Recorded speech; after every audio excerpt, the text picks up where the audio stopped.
Buenas, ¿qué tal? ¿Cómo les va? Espero que anden muy bien, y que estén estudiando mucho a pesar de todo, básicamente. Bueno, ok, estamos aquí reencontrándonos en lo que ya es la tercera clase de análisis del mundo contemporáneo. Recordemos que estamos en la unidad 1, ¿sí? Esta propuesta, esta materia, tiene 4 unidades. Estamos en la primera. ¿Cuál es el tema de la unidad 1? La perspectiva posmodernista, ¿no? O perspectiva posmoderna. Entonces hay un grupo de autores que sostienen que la modernidad ya terminó, ¿no? Recordemos que habíamos explicado que la modernidad es una etapa en la historia de la mentalidad de los occidentales, ¿no? Entonces hay una, digamos, en la sociedad occidental la mentalidad fue cambiando en todo el mundo, bueno, pero estamos hablando acá de la sociedad occidental, ¿no? En la sociedad occidental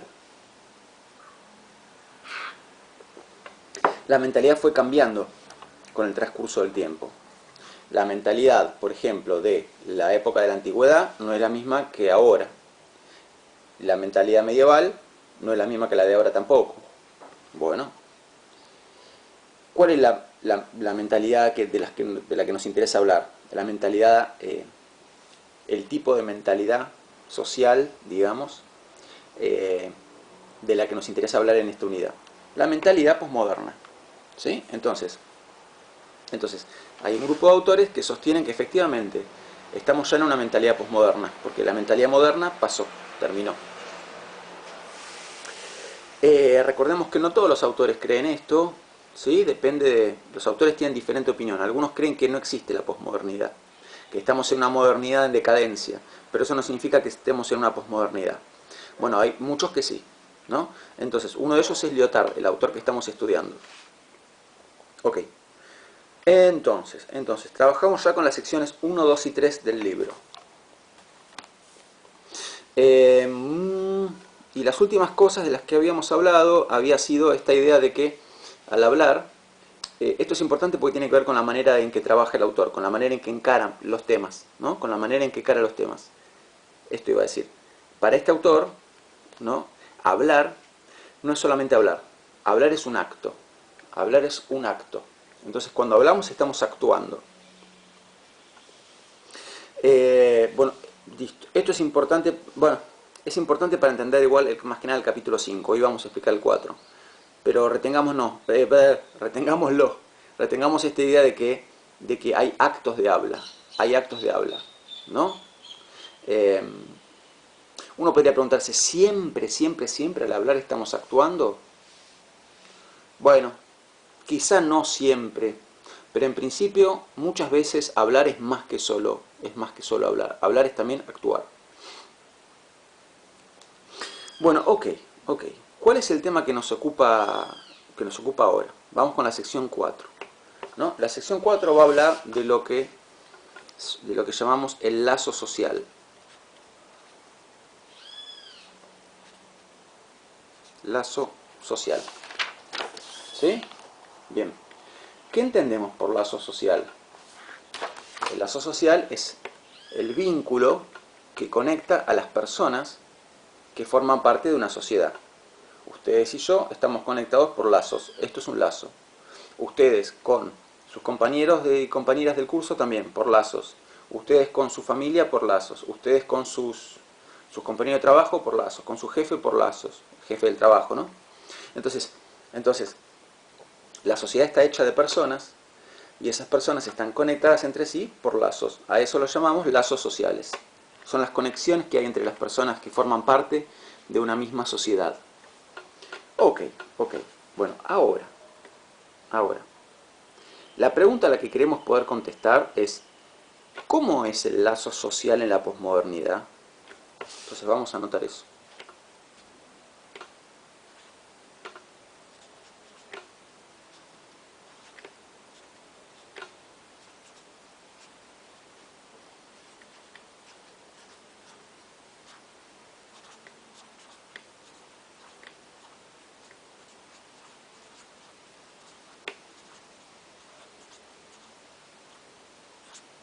Bien, esta es la pregunta que nos interesa contestar. ¿Cómo es el lazo social en la posmodernidad? Ok, esto se va a contestar en la sección 5, no en esta sección que tenemos ahora. ¿Sí? Esto se va a contestar en la sección 5. ¿Por qué? Porque ¿de qué se trata la sección 4? La sección 4 trata sobre el lazo social en la modernidad. Entonces fíjense que el autor, antes de ponerse a hablar sobre cómo es el lazo social en la posmodernidad, quiere que entendamos bien primero cómo es el lazo social en la modernidad. Entonces, ¿de qué se trata la sección 4? Sobre el lazo social en la modernidad. ¿Sí?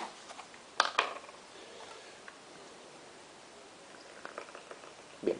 Ahora, lo que va a decir el autor es que para entender el lazo social en la modernidad hay algo que él llama una alternativa.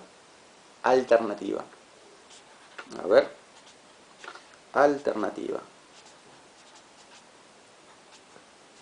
Cuando hablamos de una alternativa, ¿hablamos de qué? Hablamos obviamente de dos o más posibilidades. Entonces, efectivamente, hay dos maneras posibles, de entender, de concebir, ¿no? De ver el lazo social en la modernidad. Al lazo social en la modernidad se lo puede ver de dos maneras diferentes.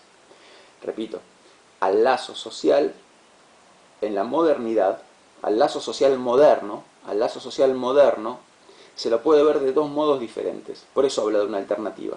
Hay dos modos de ver el lazo social en la modernidad.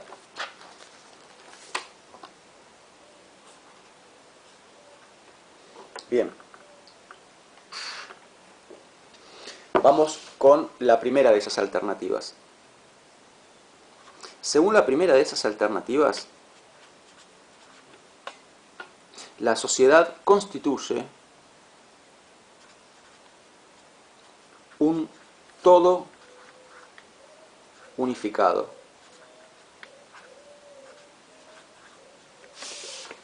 La sociedad constituye un todo unificado.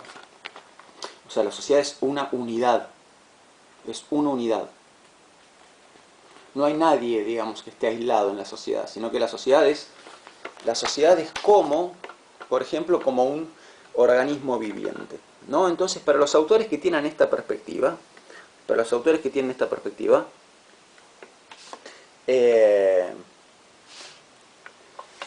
la sociedad es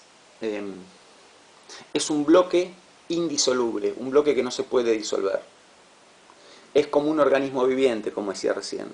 La sociedad es como un sistema, ¿no? Como un sistema que se compone de diferentes partes. Y esas diferentes partes somos nosotros.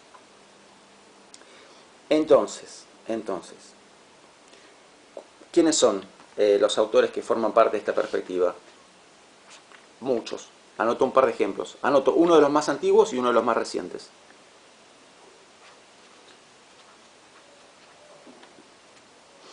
Comte es uno de los más antiguos en sostener esta perspectiva, quizás el primero. Y Luhmann es uno de los más recientes, ahí se los anoté. ¿Sí? Comte, Luhmann, etc.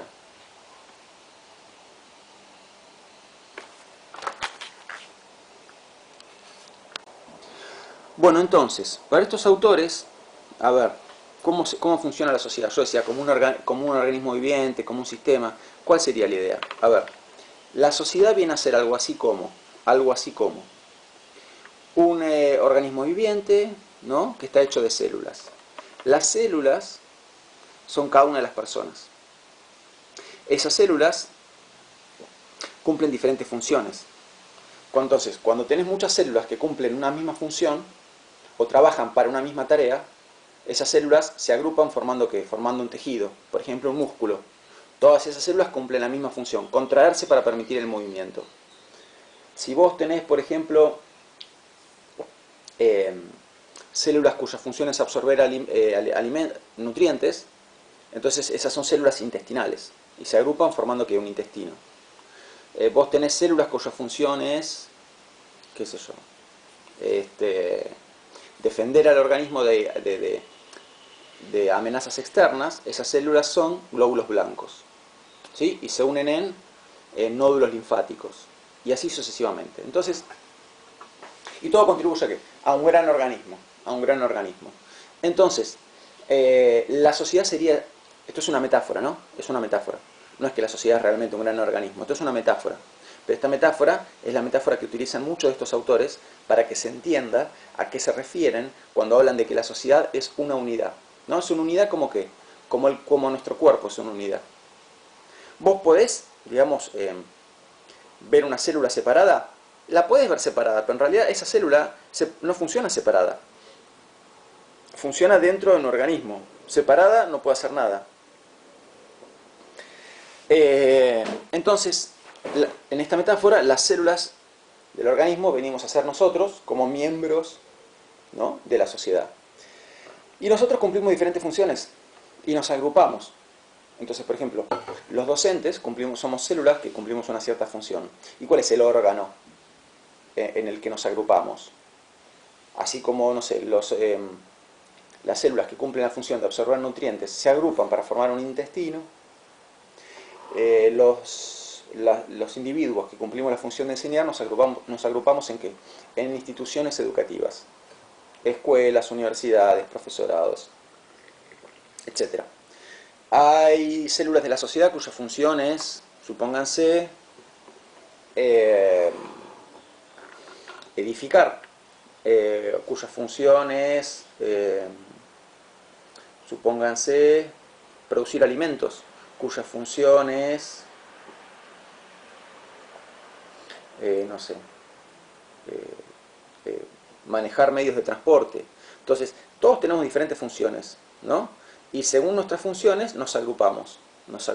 A veces en escuelas, a veces en gremios, lo que sea. Pero la metáfora sería que así como las células se agrupan formando órganos, nosotros nos agrupamos en instituciones.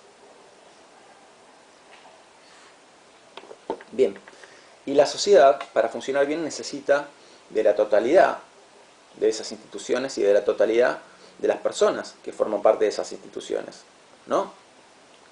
Porque esto es como un organismo o como un sistema, repito, se lo puede llamar sistema, organismo, en fin. Ocurre de vez en cuando que, como ocurre en el cuerpo, que hay células que no están aportando al organismo, células que están funcionando mal, ¿no? Entonces, ¿qué hace el organismo cuando hay células que están funcionando mal? Trata de corregirlas, de curarlas, y si no las puede curar, se desprende de ellas, porque constituyen una amenaza para el organismo en su totalidad, ¿no? Para los autores de esta línea, esta idea se traslada también a la sociedad. Con lo cual, como pueden ver, esta línea por momentos se parece como ponerse como medio cínica, ¿no? Porque, digamos, ¿qué sería alguien que no cumple con su función? Supónganse alguien, qué sé yo, alguien que está loco. Entonces no está cumpliendo con su función en la sociedad como una célula, no está cumpliendo con su función en el organismo. ¿Qué se trata de hacer? Curarlo. Si se lo puede curar, se lo reintegra al organismo para que funcione de vuelta. Si no, se lo deja separado. ¿Por qué? Porque si se lo deja suelto, perjudica el funcionamiento del organismo. Obviamente yo no les estoy diciendo que yo comparto esta manera de pensar. Lo que les estoy diciendo es que fíjense que esta perspectiva por momentos, como lo número uno es el sistema, lo privilegiado es el sistema, y lo importante es que el sistema siga funcionando, parece que lo humano queda como de lado, ¿no? Que lo privilegiado no es lo humano, sino el sistema. Claramente es una perspectiva como por momentos antihumanista, ¿no? Lo humano serían como, los seres humanos seríamos como recursos para el sistema, o cosas útiles para el sistema. Pero lo importante es que el sistema siga funcionando. Bueno, entonces, repito, Esta perspectiva por momentos parece como bastante dura, como bastante cínica, eh, y bueno, quizá lo sea, pero lo que tenemos que entender es que los autores que lo formulan no tienen igualmente una intención cínica. Con esto no estoy diciendo que linda esta perspectiva, lo que estoy diciendo es que los autores que formulan esta perspectiva no tienen una intención cínica, más bien que su intención es mostrar que el sistema social es impersonal. Que en realidad, o sea, si yo fuera un autor de esta línea, ¿no? Y yo te explico esto, y vos me decís, che, nieto, pero es re cínico tu planteo, porque lo que estás diciendo es que cuando hay que elegir entre el funcionamiento del sistema y, y los seres humanos, importa más el funcionamiento del sistema. Y los seres humanos son algo secundario que se lo puede hacer a un lado. ¿Yo qué te contestaría? Si yo estuviera defendiendo esta línea, te diría, no, no te equivoques, no me veas como cínico a mí. Yo lo único que estoy haciendo es describirte el sistema lo más objetivamente posible. En todo caso, acá si hay alguien frío, si hay alguien cínico, es el mismo sistema, pero yo no soy el creador del sistema. Yo soy un observador del sistema y trato de describírtelo de la manera más objetiva posible. Y en esa objetividad te cuento estas características que tiene. Si no te gustan, no tienes que conmigo, enojarte con el sistema. ¿Y qué pasa si a vos no te gusta el sistema? Vas a querer cambiarlo. Pero ¿cómo te va a ver el sistema a vos? Te va a ver justamente como una anomalía, una falla, algo que está funcionando mal. Entonces el sistema va a tratar de corregirte. Y si no te puede corregir, descartarte de alguna manera, hacerte un lado, deshacerse de vos, porque vos impedís que siga funcionando el sistema. El sistema trata de ser eficaz, ser eficiente, autorregularse todo el tiempo, ¿no? Bueno, y en eso estamos todos y todas y todes, para bien o para mal, para bien o para mal, en esta perspectiva, en esta perspectiva.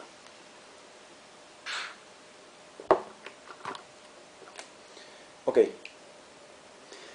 pero recuerden que justamente lo que estamos queriendo analizar es la alternativa de la modernidad. Entonces, en la modernidad hay dos maneras de ver el lazo social. Hay dos maneras de ver el lazo social. Según esta manera, la sociedad constituye una totalidad unificada. Según la otra manera, y ahora vamos a ella,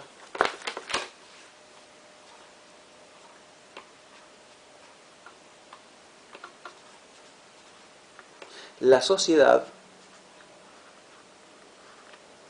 está compuesta de clases sociales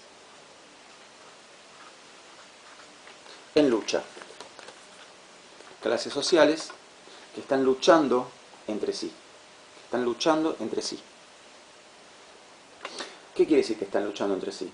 Pues básicamente, que en la sociedad vos tenés opresores y oprimidos. ¿Qué hacen los opresores? Los opresores quieren disfrutar del fruto del trabajo de los oprimidos. ¿Qué hacen los oprimidos? Trabajan para que los opresores puedan continuar disfrutando de esos beneficios que tienen.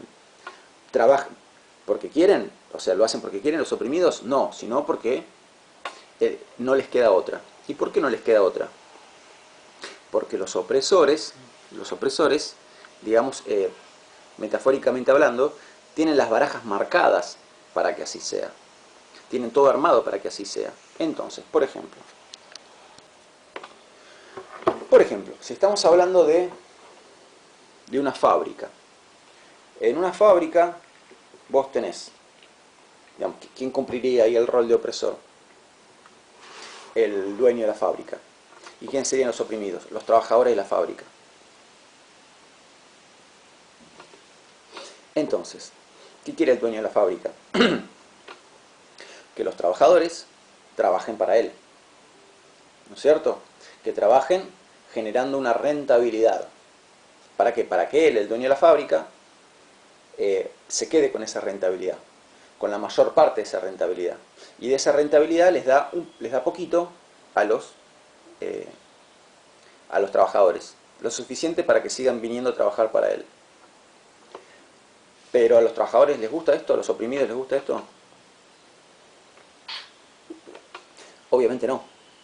Obviamente no. Pero entonces, si no quieren estar en esta situación, ¿por qué siguen en esta situación? Por lo que decíamos antes, los opresores tienen las barajas marcadas para que el juego siempre salga en su favor. ¿Y a qué me refiero con esto? En el caso de la fábrica, por ejemplo, lo que permite al opresor seguir siendo opresor es el hecho de que es el dueño de las máquinas. Es el dueño de las máquinas. Entonces, si yo soy un trabajador y manejo tornos, por ejemplo, soy tornero, para poder generar rentabilidad, para poder producir, ¿qué necesito? El torno. Sin un torno yo no puedo producir. Ahora, si el torno no es mío, es de otra persona, ¿yo qué necesito para producir? Ir a la fábrica de esa otra persona que tiene tornos, trabajar ahí, y voy a generar rentabilidad. Sí, claro, cuando fabrique piezas con el torno, eso va a generar ganancia, rentabilidad, ganancia. Pero esa ganancia no la voy a manejar yo, la va a manejar la otra persona, que es mi empleador. Entonces, si yo fabriqué piezas, si yo generé, supóngase en un mes, una rentabilidad de 100.000 pesos, el dueño del torno me va a dar de esos 100.000, 10.000, y se va a quedar con 90.000, ¿no? Y yo voy a estar contento con esto, no. ¿Tengo alguna manera de cambiarlo? No, porque un torno vale 4 millones de pesos y tendría que trabajar toda mi vida. O sea, recién al final de la vida me podría comprar un torno, pero yo ya estoy viejo y no puedo fabricar más cosas porque estoy viejo, ¿no? Entonces, los opresores, ¿esto cómo se llama en teoría marxista? Lo habíamos visto hace un par de clases. Fuerzas de producción o medios de producción. Entonces, los medios de producción son lo que le permite al trabajador producir. El trabajador para producir necesita aportar su trabajo y utilizar medios de producción. Entonces, si yo soy tornero, mi trabajo es la actividad que yo hago, tornear. Pero para tornear necesito el medio de producción correspondiente, o fuerza de producción, que sería ¿qué cosa? El torno. Entonces, como los oprimidos no son dueños de los medios de producción, se mantienen en situación de opresión, en situación de explotación, ¿no? Y en situación de pobreza y todo lo que ya sabemos. Si yo, por ejemplo, salgamos de la fábrica, vamos al campo, ¿qué pasa en el campo? Supóngase que yo soy un peón de campo. ¿Genero rentabilidad? Sí, claro. Cada vez que recojo la cosecha, plantos, etcétera, ¿sí? Después recojo la cosecha, con mi trabajo en el campo, genero una rentabilidad. Ahora, ¿me quedo yo con esa rentabilidad? No. Sino que va a ser el estanciero el que va a recibir esa rentabilidad, va a manejarla y de eso va a decidir qué me va a dar. Y al igual que el dueño de la fábrica, lo que me va a dar es muy poquito en relación con lo que yo generé. Entonces yo soy oprimido y él es el opresor. ¿Y acá cuál es el medio de producción? Sí, obviamente palas, rastrillo, etc. Pero la misma tierra es el principal medio de producción. Y al no ser yo dueño de la tierra, nunca voy a ser dueño de la rentabilidad que genero al cosechar la tierra. ¿No es cierto? Bueno, entonces, más vale que hay muchas más cosas para decir. Esta perspectiva es mucho más amplia, ¿no? ¿Quién es el padre de esta perspectiva? Ya lo deben saber. El famoso Marx. ¿Sí? Marx. Bien. Entonces, hay más cosas para decir, porque tampoco mucha gente cuando lee Marx piensa que entonces Marx, lo que Marx quiere es que el trabajador, si genera 100.000, obtenga 100.000. Que no, o sea, mucha gente se piensa que lo que Marx quiere es una retribución justa para el oprimido. En realidad, él lo que quiere es un sistema socialista, en el cual a nadie le falte nada, que cada cual tenga lo que necesita. Entonces no es exactamente que yo, si genero 100.000, tengo que recibir 100.000. Yo tengo que recibir lo que necesito. ¿Está bien? Y si yo necesito algo, yo necesito menos que 100.000, voy a recibir menos que 100.000. Y si otra persona necesita 400.000, va a recibir 400.000. Entonces, cuando todos trabajamos en pos de una sociedad socialista, ¿no? Nadie se queda con la rentabilidad, sino que la rentabilidad en su totalidad vuelve a la sociedad. ¿Y con qué criterio se distribuye esa rentabilidad? ¿Con un criterio, digamos, de justicia? ¿El que más trabajó más recibe? No, con el criterio de que cada uno reciba lo que necesita, ¿no? Y más cosas más que se podrían decir que, bueno, ya no se alejarían del propósito. Pero ¿el punto cuál es? El punto es que, volvemos una vez más, desde el punto de vista moderno,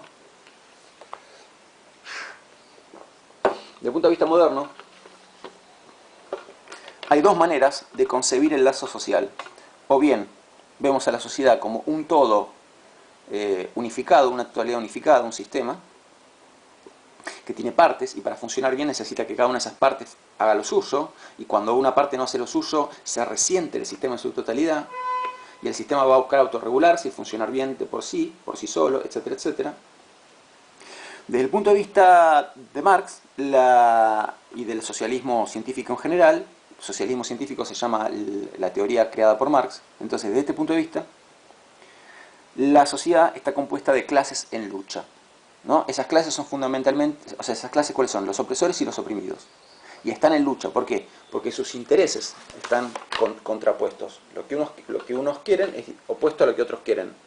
Unos quieren explotar y los otros quieren salir de la explotación. Y esto da lugar a luchas, ¿no? Y esas luchas ¿cuáles son, por ejemplo? Son, supónganse, una huelga, una toma de la fábrica, una revolución, ¿no?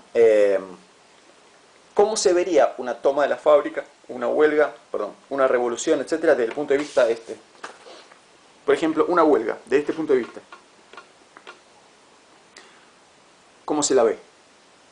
Se la vería como una anomalía, una falla en el sistema, algo anormal que entró a pasar en el sistema. ¿Y qué va a hacer el sistema? Va a tratar de corregir eso. Y corregirlo puede ser, insisto, una vez más, vamos a ver, va a aparecer como a la vista ese cinismo. ¿Qué sería una corrección? Sería, por ejemplo, meter en la cárcel a esas personas. Entonces el sistema se autorreguló. Horrorosamente, eso lo doy por descontado. Otra posibilidad sería, por ejemplo, un aumento. Si con un aumento se corrigió eso, supóngase con un aumento se terminó la huelga, entonces el sistema se autorreguló con un aumento. Pero el punto es que el sistema va a tratar de autorregularse con el menor gasto posible, de la manera más eficiente posible. El sistema va a tratar de seguir funcionando, ¿no? Pero con el menor gasto posible. Cuanto más eficiente sea la solución y menor gasto haya, mejor para el sistema. Y eso el sistema mismo lo regula. El sistema mismo, el sistema de por sí, busca la solución más eficiente a cada cosa. Una vez más, es una perspectiva antihumanista, claramente, que yo no banco ni de lejos, porque sin personas no hay nada. Ok.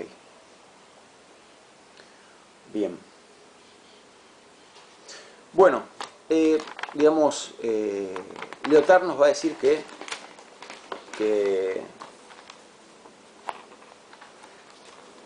hoy en día digamos, perdió vigencia esta alternativa de la modernidad, alternativa entre ver al lazo social ver a la sociedad como una totalidad unificada o ver a la sociedad como dos clases que están en lucha. Ah, perdón, una aclaración en relación con Marx. Burguesía y proletariado es el nombre actual de esa lucha, ¿no? Los burgueses y los proletarios. Pero esa lucha es antigua, viene desde siempre.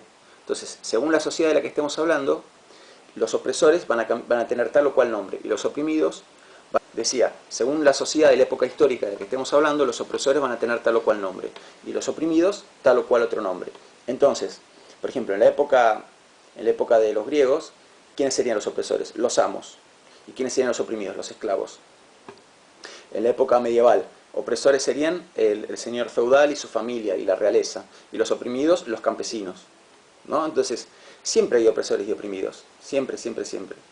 La versión actual de opresores y oprimidos es la burguesía y el proletariado. Bueno, bien, y creo que con esto estamos para lo que es la sección 4. ¿Sí? Nos quedó, bueno, una clase más bien corta, pero prefiero cortarlo acá en vez de tratar de meter la sección 4 y 5 en una misma clase, que eso nos va a llevar como un embrollo interesante. Así que vamos a terminar acá. Bueno, espero que anden bien, nos vemos la próxima.